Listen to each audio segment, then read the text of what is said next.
Hi எல்லாருக்கும் வணக்கம். நாங்க இன்னைக்கு வவுனியாவில் போன மாசம் நடந்த ஒரு அமானுஷ்யமான சம்பவத்தை பற்றி தான் பார்க்க போறோம். இந்த சம்பவம் ஜூன் மாதம் தொடக்கத்துல நடந்திருக்கு. இது கிஷோர் குமார் என்ற நபருக்கு தான் நடந்திருக்கு. அவரோட பாட்டி இறந்து ஒரு 31 நாளுக்குள்ள நடந்த ஒரு அமானுஷ்யமான சம்பவத்தை பற்றி தான் பார்க்க போறோம். இந்த சம்பவத்தை எல்லாம் பார்க்கறதுக்கு முதல்ல நம்மளோட வீடியோவை இப்பதான் முதல் முறை பாக்குறீங்கன்னா மறக்காம நம்ம சேனலை சப்ஸ்கிரைப் பண்ணி போட்டு அந்த பெல் பட்டனை கொடுத்து விடுங்க. அண்ட் உங்களுக்கும் இதே மாதிரியான சம்பவங்கள் ஏதும் நடந்திருந்தா யாழ் பசங்க ஹாரர் ஹண்ட் என்ற இன்ஸ்டாகிராம் பேஜ்லயும் இந்த வீடியோட டிஸ்கிரிப்ஷன்ல என்னோட வாட்ஸ்அப் நம்பரும் இருக்கு. அதுக்கு தெரியப்படுத்துங்க. அது சுவாரஸ்யமா இருக்கும் பட்சத்துல உங்களோட வீடியோ நம்ம சேனல்ல வேணும். வாங்க இப்ப வீடியோக்குள்ள போலாம்.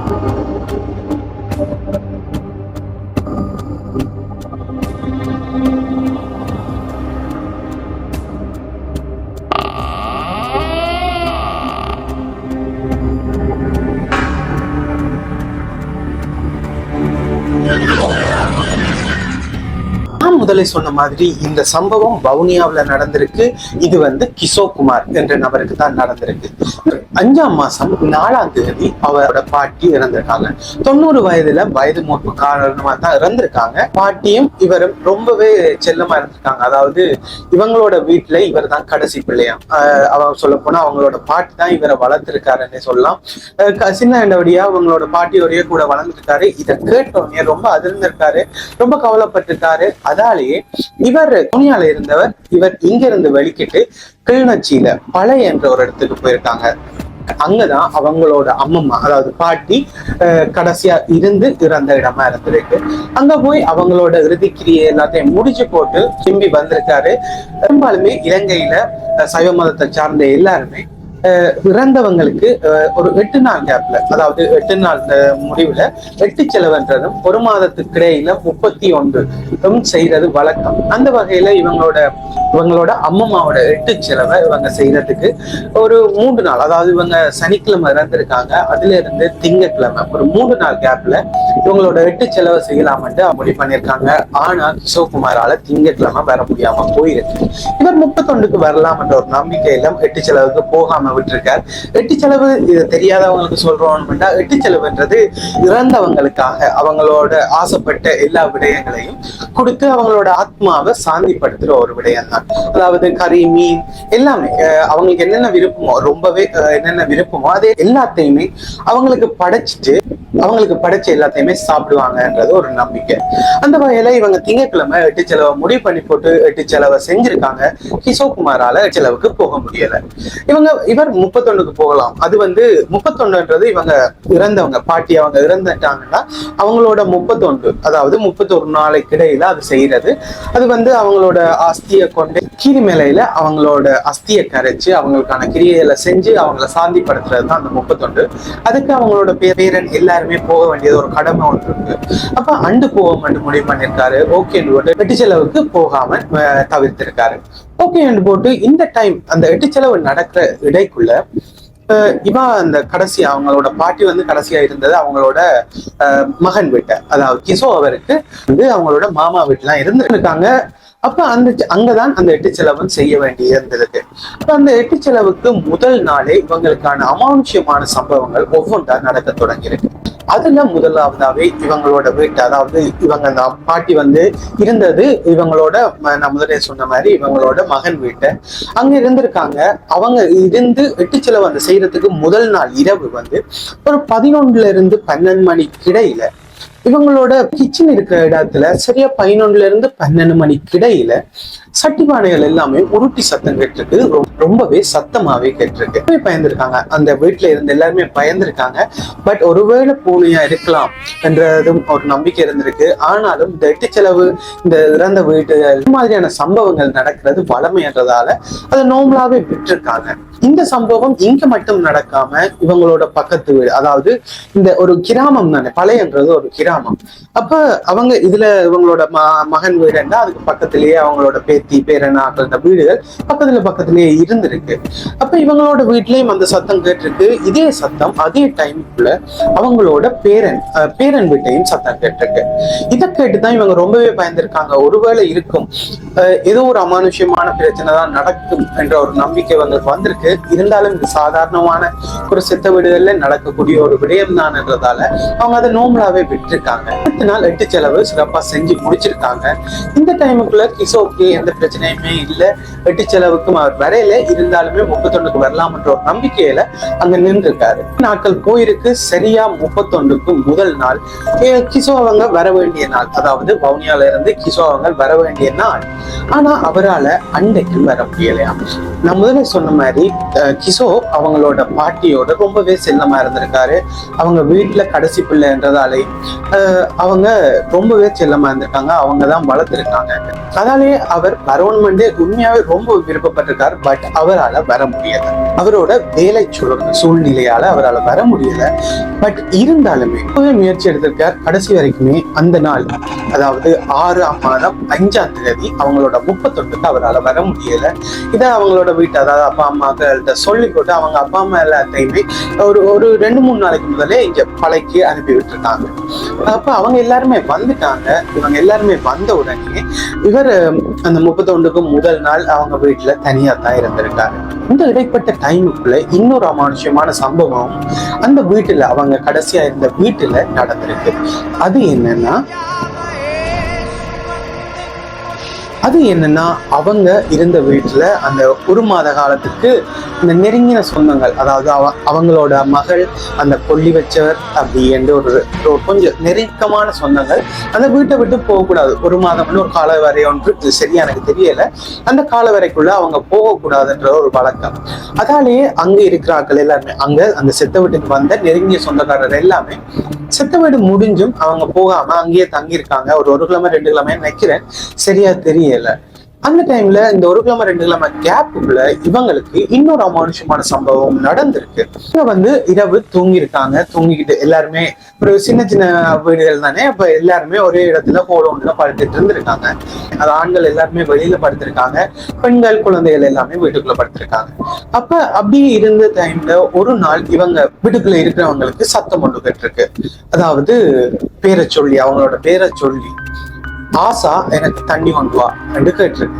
இந்த ஆஷான்றவங்க உள்ள படுத்திருக்காங்க. அவங்களோட பேத்தி தான் உள்ள படுத்திருந்திருக்காங்க. அப்போ இந்த சத்தம் கேட்டோன்னா அவங்க நித்திர குழப்பத்துல இருந்தபடியா ஒளிம்பி இருக்காங்க. போட்டு பார்த்துருக்காங்க. திருப்பியும் அதே சத்தம் அவங்களுக்கு கேட்டிருக்கு. அப்பதான் இவங்க வெளியில அந்த ஆண்கள் இருப்பினம் தானே, அந்த சொந்தக்காரங்களாமாவோ அல்லது அவங்களோட அண்ணனோ யாரோ ஒரு ஆள் கேட்கினமாகும் போட்டு கதவை திறந்து வெளியில வந்திருக்காங்க. வெளியில வந்து பார்க்கும்போதுதான் அவங்களுக்கு அதிர்ச்சியா இருந்திருக்கு. யாருமே அந்த இடத்துல முழிச்சு கொண்டு இல்லையா, எல்லாருமே தூங்கி கொண்டுதான் இருந்திருக்காங்க. யாருமே முழிச்சில்ல. ஆனா அந்த சத்தம் அவங்களுக்கு கேட்டிருக்கு. அது எங்க இருந்து கேட்டிருக்குன்னா அவங்களுக்கு சத்தியமாவே அவங்களுக்கு தெரியலையா. இப்ப இவங்க ஒருவேளை மனப்பிராந்தியா இருக்குமோ இல்ல ஏதோ ஒன்று சத்தம் கேட்டுச்சு, எனக்கு அந்த சத்தம் ஒன்று கேட்டுச்சு, தண்ணி கேட்டு ரெண்டு போட்டு இவங்க படுத்திருக்காங்க. திருப்பியும் போய் அவங்க சாதாரணமாவே வீட்டை போய் படுத்திருக்காங்க. படுத்து ஒரு கொஞ்ச நேரத்திலேயே திருப்பியும் அதே சத்தம் ஒன்று கேட்குது. இது நாங்க இடைக்குள்ள பார்த்த சில கதைகள் மாதிரியே அந்த சத்தங்கள் திருப்பி கேட்குது. அப்படி பார்க்கும்போது அந்த சத்தம் அவருக்கு கொஞ்சம் வித்தியாசமா பழக்கப்பட்ட சத்தமாவே இருந்திருக்கு. இவ உன்னிப்பா கேட்டிருக்காங்க. அது கொஞ்சம் வயது போன ஆள் கதைக்கிற மாதிரி தான் அவங்களுக்கு தெரிஞ்சிருக்கு. இவங்க இந்த பயத்துல வெளியில டீம் பார்க்க பயத்துல என்ன மாதிரி தெரியல. பட் யார் கேட்கல மட்டும் விளங்கல என்னபடியா திருப்பியும் அந்த எட்டி பார்த்திருக்காங்க. அங்க யாருமே இல்லை. இவங்க பயத்துல திருப்பி கதவை பூட்டி போட்டு உள்ள போய் போட்டி மூடிக்கொண்டு படுத்திருக்காங்க. இந்த டைம்ல தான் இந்த 3வது தடவையும் அந்த சத்தம் கேட்குது. அவங்க ரொம்பவே பயந்துருக்காங்க. இந்த டைம் அந்த சத்தம் கொஞ்சம் கோவமா இவங்களை இன்னும் மிரட்டுற துணியில, நான் தண்ணி கேட்டது உனக்கு கேட்கலையா என்று ரொம்பவே கோவமா அவங்கள கேட்டிருக்காங்க. அவங்க அந்த குரல் அவங்களோட அம்மம்மா, அதாவது அவங்களோட பாட்டியோட குரல் அவங்க கன்ஃபார்மா சொன்னதாகவும் கிஷோ அவர் சொல்லியிருக்காரு. அவங்களோட பாட்டியோட குரல் தான் என்றது அவ கன்ஃபார்மாவே சொல்லியிருக்கா. அவ பயத்திலேயே அங்கேயே பெய்யாம விடிய முழிச்சுக்கிட்டே இருந்திருக்காங்க. விடியவில்லைன்னு தான் இவங்க எல்லாருக்குமே கூப்பிட்டு இந்த சம்பவத்தை சொல்லியிருக்காங்க. அவங்க ரொம்பவே பயந்துருக்காங்க. பட் அவங்க ஒண்ணுமே செய்யலாது. இந்த சம்பவம் நடந்துச்சா இல்ல அவங்களோட யோசனையில இருந்தபடியா அப்படி ஒரு ஏற்பட்டுச்சான்றது அவங்களுக்கும் தெரியல, எங்களுக்குமே தெரியல. பட் இந்த சம்பவம் அவங்களுக்கு ரொம்பவே பயத்தை ஏற்படுத்தியிருக்கு. அடுத்த நாள் அவங்க ஃபீவர் வந்து காய்ச்சல் ஏற்பட்டு கொஞ்சம் பயத்திலேயே இருந்திருக்காங்க. இப்படியே சில சம்பவங்கள், 1-2 சம்பவங்கள் இவங்க இறந்த இடத்துல நடந்திருக்கு. இதெல்லாமே அவருக்கு கேள்விப்பட்டிருக்காரு. எல்லாம் கேள்விப்பட்டு அந்த 31க்கு வரலாம் என்ற சூழ்நிலையில தான் அவருக்கு வேலை உண்டு. திடீரென்று வந்து அவரால் 31க்கும் வரையிலாம போயிருக்கு.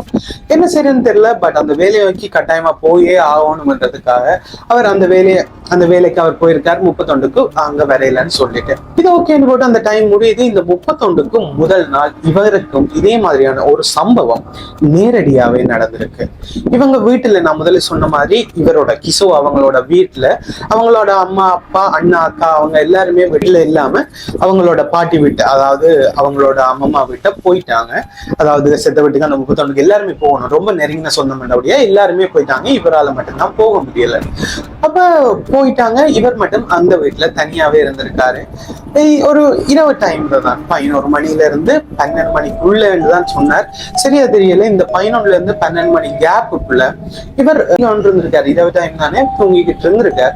இருந்தொன்றுக்கு இவரோட கதவை, அதாவது கேட் கதவை இல்ல, வீட்டு கதவை, ஒரு சத்தம் ஒண்ணு, தட்டுற சத்தம் ஒண்ணு கேட்டிருக்கு. ரொம்பவே வேகமா தட்டுற சத்தம் கேட்டிருக்கு. இவர் யாருமே அவர்கிட்ட அந்த வீட்டுல இல்ல. பட் யார் வந்தேன்னா அவருக்கு தெரியல. ஒருவேளை யாரு போனவங்க வந்துட்டாங்களா என்னமான்னு தெரியலன்னு போட்டு இவர் ரூமுக்குள்ள படுத்துக்கிட்டு இருந்திருக்காரு. அங்கிருந்து ஒழும்பி வெளியில வந்திருக்காரு. வெளியில வர வர அந்த சத்தம் ரொம்பவே வேகமா சத்தமா ஆரோ ஒரு ஆள் வித்தியாசமா ஒரு ஆள் வேகமா தட்டுற மாதிரியே இருந்திருக்கு. இவர் பயந்திருக்காரு. ஒருவேளை திருடனோ, இவர் இல்ல, இவர் தனியே இருக்கிறார் என்ற வழியா ஒருவேளை திருடர்களோ யாரோ வந்திருக்கலாமே என்ற ஒரு பயத்துல இவர் வெளி லைட்டுகள் இருக்கு தானே, இவங்க எங்க வீட்டுலண்டா சுத்தி அங்க லைட் போட்டிருப்போம். அந்த சூழ்ச்சிகள் எல்லாத்தையும் போட்டு என்னதான் இருக்கு, யாருதான் வந்திருக்காங்கன்னு பாப்போம்னு போட்டு இவர் அந்த ஒரு லைட் எல்லாத்தையும் போட்டு எட்டி பாக்குறாரு. அதாவது ஜன்னல், இதுல கதவுண்டா இதுல ஜன்னல் இருந்திருக்கு. ஜன்னலை திறந்து நோமலா திறந்து பாக்குறாரு. அவங்களோட அம்மம்மா, அதாவது அவங்களோட பாட்டி அவருக்கு முன்னுக்கே நின்று இருக்காங்க. அந்த கதவுக்கு முன்னுக்கு இவரை எதிர்பார்த்து கொண்டு நின்று இருக்காங்க. இவர் பார்த்தவர் ரொம்பவே பயந்திருக்காரு. அது உண்மையா அவருக்கு நேரடியா முன்னுக்கே அவருக்கு தெரிஞ்சவங்க ரொம்பவே அதிர்ச்சி அடைஞ்சிருக்காரு. இது தான் நித்திரையிலேயும் இல்லை, அவர்கிட்ட ரூம்ல இருந்து இந்த ஹோலுக்கு வந்து கதவை திறக்கிற கேப்புக்குள்ள அந்த ஜன்னலால பார்க்கும்போது தான் அந்த அம்மம்மாவை, அவங்களோட பாட்டிய நேரடியா கண்டிருக்கார். இந்த சம்பவத்துல இருந்து அவரால் இப்ப வரைக்குமே மீள முடியலையா. இத மாதிரியா தான் பயந்தது எப்பவுமே இல்லைன்றத அறிவிச்சிருக்கார். அவருக்கு பேய் பயம்ன்றது பெருசாவே இல்லையா, ஒரு நம்பிக்கையே இல்லாமையே இருந்திருக்கார். பட் இப்ப இதை நேரடியா கண்டதுல இருந்து கொஞ்சம் அவருக்கு ஒரு நம்பிக்கை இருந்து வாரதாகவும் என்ன அந்த இதுல ஒரு ஆர்வம் உண்டு வாரதாகவும் அவர் தெரிவிச்சிருக்கார். இந்த சம்பவம் எனக்கு அமானுஷமாகவும் ரொம்பவே பயங்கரமாகவும் தான் இருந்துச்சு. இந்த சம்பவம் உங்களுக்கும் அதே அளவு அமானுஷமா இருந்திருக்கும் என்று நான் நம்புறேன்.